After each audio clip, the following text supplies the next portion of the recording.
اللہ کے نبی علیہ الصلوۃ والسلام نے اس 10ویں محرم کا عمل بتایا، اور جو ہے نا جی روایت کے اندر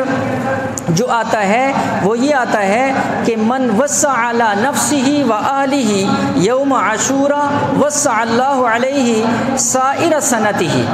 جو 10ویں محرم کو اپنے گھر کے اندر علی نفسہ و اہلہ، اپنے اوپر اپنے اہل کے اوپر، یہاں محلے والوں کا ذکر نہیں ہے، یہاں پڑوسیوں کا ذکر نہیں ہے، یہاں رشتہ داروں کا ذکر نہیں ہے،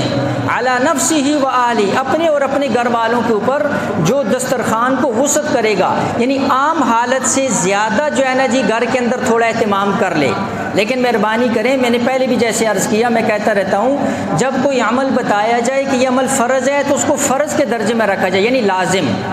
ایک ہوتا ہے واجب، اس کو واجب کے درجے میں، ایک سنت ہے اس کو سنت کے درجے میں، مستحب ہے مستحب۔ مستحب کا مطلب یہ ہوتا ہے کر لیا تو ثواب ہے، نہ کیا تو کوئی گناہ نہیں۔ یہ نہیں کہ اب قرض لے کر جی کرنا ہی کرنا ہے، ادھار لینا ہے لیکن کرنا ہی کرنا ہے، اور جہاں پر 1000 پر کام چل جاتے نہیں جی 10,000 ہی لگانا ہے، یہ بھی مسئلہ نہیں ہوتا ہے۔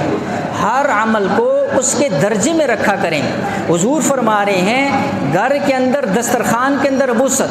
وسعت کا مطلب یہ نہیں ہے کہ اب آپ نے جو ہے نا اگر روزانہ 500 روپے خرچ آتا ہے تو آپ نے اس دن 5,000 لگا لیا۔ وسعت کا مطلب یہ ہے عام دنوں سے تھوڑا سا اچھا دسترخوان لگا لیا اپنے لیے اپنے گھر والوں کے لیے۔ فرمایا اللہ پورے سال رزق میں برکت عطا فرمائیں گے۔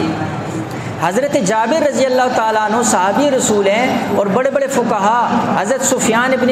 سفیان ثوری رحمہ اللہ، بڑے بڑے محدثین فقہا، یہ فرماتے ہیں ہم نے جب اس پر عمل کیا، تجربہ کیا، تو ہم نے دیکھا کہ واقعی اس دن کے اندر جب ہم نے اپنے گھر والوں پر وسعت کی، اللہ نے اس کی برکت سے پورے سال کے اندر ہمارے رزق میں برکت عطا فرما دی۔